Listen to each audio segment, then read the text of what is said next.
Hi, this is Craig, and welcome to episode 12 of Cruising Off Duty.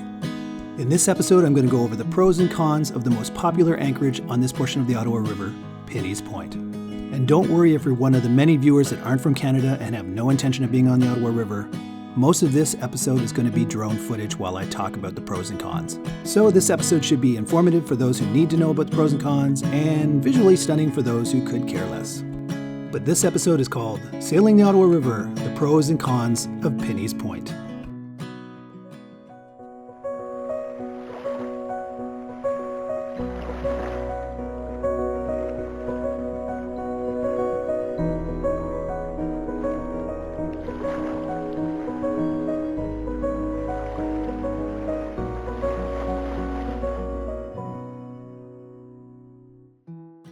Okay, this is Pinhey's Point, and it is by far the most popular anchorage on this portion of the Ottawa River. And I'm sure you're wondering, what is this fluorescent green stuff floating in the water? Is it radioactive isotopes from some nuclear power plant nearby?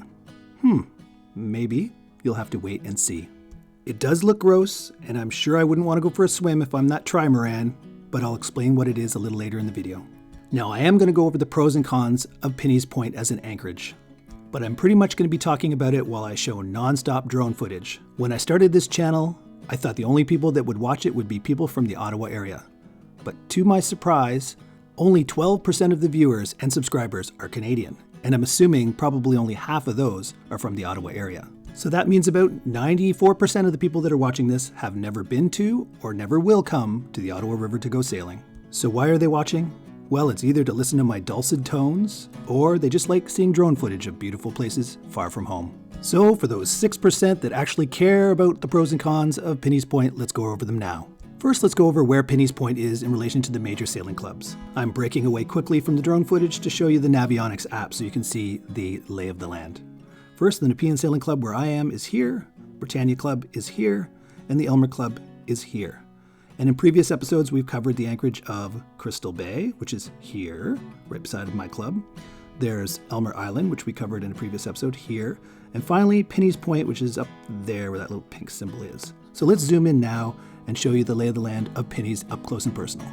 Okay, here's Pinhey's Point zoomed in as far as I can. You can see that pretty much the entire area is about 9 or 10 feet deep, and that's perfect for anchoring.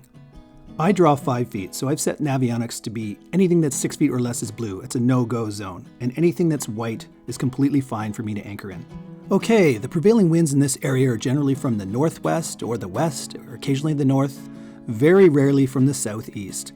Along with the depths being around 10 feet everywhere, notice that this M is here, and that means that the bottom is mud, not rock, and that's great. When you see the shoreline, it's all rock, so you might wonder, how is there mud there? Well, the current kind of comes in and eddies here and swirls and then goes downriver, and all the sediment just sort of drops in this area, so there's a nice muddy bottom. So this horseshoe-shaped piece of land is perfectly situated and angled to stop most of the prevailing winds. All right, there's the rocky shoreline I was talking about, and if I had to find a con in Pinhey's Point, and there aren't that many, it's that it is a rocky shoreline, not really the greatest for walking on. Janice's favorite anchorage is Constance Bay, and I think it's mostly because it has a nice sandy beach as a shoreline instead of this shale rock. This drone footage was taken on June 17th. It was a Friday evening, and you can see that already there are a ton of boats anchored at Pinhey's Point. It's a very popular anchorage. Pinhey's is about 7 nautical miles away from the Nepean Sailing Club, by the way the crow flies. So if you're motoring at about 5 knots, it's going to take you about an hour and a half to get there. Now, if the prevailing winds of northwest or west are going on, then you're going to have to tack. And since it's a thin river, you're going to have to tack a lot. So it may take you many hours to get to Pinhey's if you're an avid sailor. As you can see on this night, it's pretty calm, so I think most of the people probably just motored here. Being a protected anchorage and having a great muddy bottom allows for people to raft up. As you can see, there's a few boats that are doing that now. In fact, there's Colin and Carolyn's houseboat, just pulling in to try and raft up with Barb and Randy. It's just as well they are rafting up because I find every time they anchor, we always end up being right beside each other by the next morning. A little running joke between me and Colin. Funny story, one morning I wake up, pop my head out of my companionway, and find that they're right beside my boat, and I'm looking directly into those glass doors, where they sleep, only to have Carolyn sit up in bed and wave over at me. I was afraid I was going to see a little more than I had planned to, so I sort of sheepishly wave back, divert my eyes, and run back down my companionway. I guess the look on my face was priceless, and Carol and I still laugh about that today. There's another group of boats rafted up. It's a very common thing at Pinhey's Point. It's a popular anchorage, and when the weather forecast says the winds are going to be light overnight, a lot of people do this.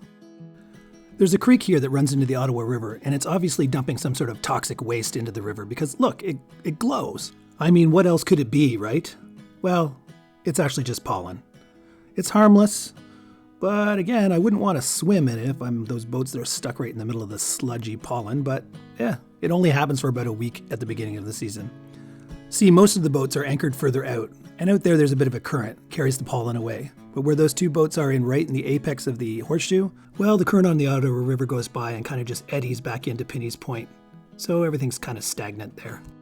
Pinhey's for most of the year is a great spot to go swimming, but between the pollen and this early in the season and the fact the water's probably not quite that warm yet, you don't see anybody in their floaty chairs or swimming during this footage. Okay, we've pretty much covered what the footage would look like early in the season on a weekend. Now let's go to shore and see what the benefits of Pinhey's Point are from there. Okay, this next footage was taken July 5th, and I remember it being a scorcher. So the one big pro that Pinhey's Point has going for it is that it has a dock. No other anchorage has a dock that allows boaters to get to shore. And that's probably for two reasons. A, the shoreline is all rock and it would be really rough on your dinghy to come to shore like that. And B, this is actually a city park. So the city wants you to come to shore and use the park. They've set up a museum, there's public washrooms, free parking, play structures for the kids. Everything is free, including entrance to the museum. Welcome to Canada. Although there is a donation box at the front door if you'd like to leave something.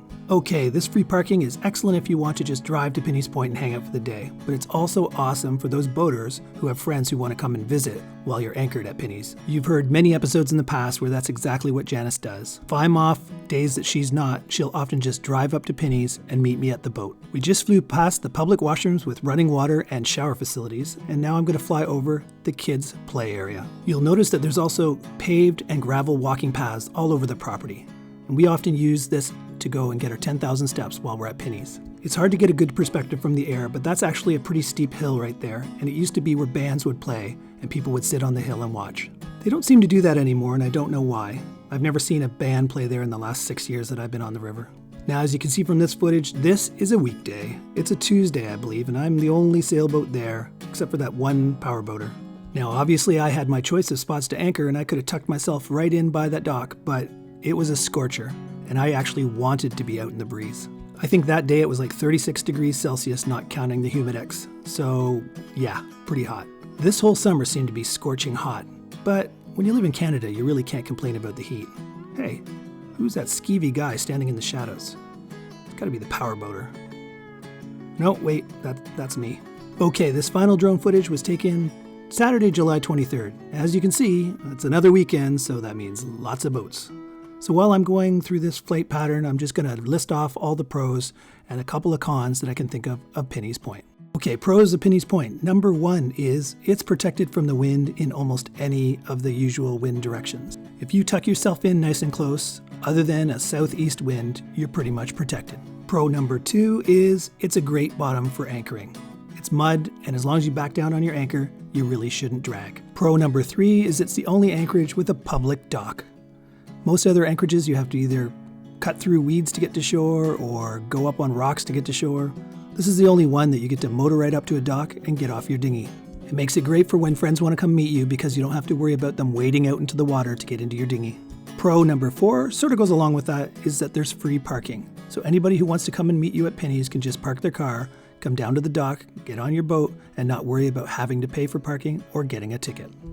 Now, theoretically, you shouldn't park there after 11 p.m. because it is a city park, but it's rarely enforced. Pro number five is that there's free public washrooms and shower facilities for boaters. In order for boaters to get in, there's a little punch code you have to put in the door that we all know. Now, off-duty has shower facilities on board, so we rarely lug all of our bathroom stuff up to the shower, but we've done it a couple of times when we've been low on water. But I'm sure for those boaters that don't have that ability to do that on their boat, this shower is a godsend if you're planning to spend a long weekend on your boat. Pro number six is there's a lot of amenities on shore. If you're getting a little stir crazy or your kids are going a little crazy, take them to shore, let them play in the kids area, or go to the museum. And the seventh pro is there's lots of paths and things to walk around on. I mean, it is a public park. They want you to use it.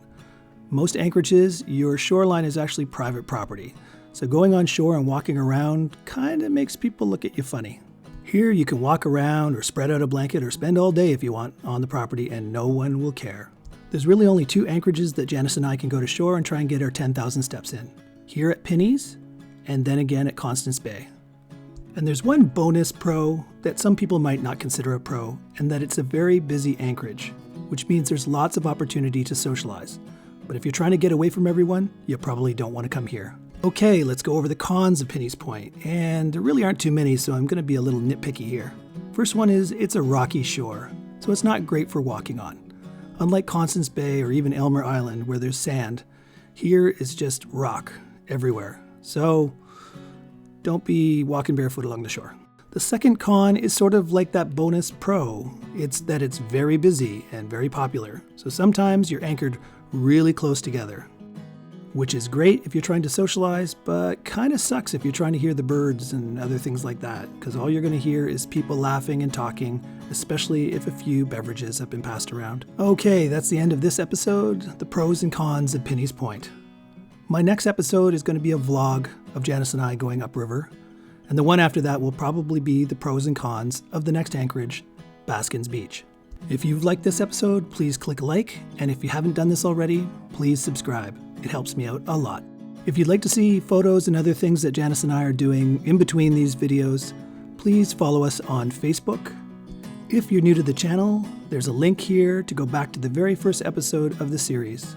And if you haven't seen the last episode, it's more about seizing the day and not letting a beautiful day go by.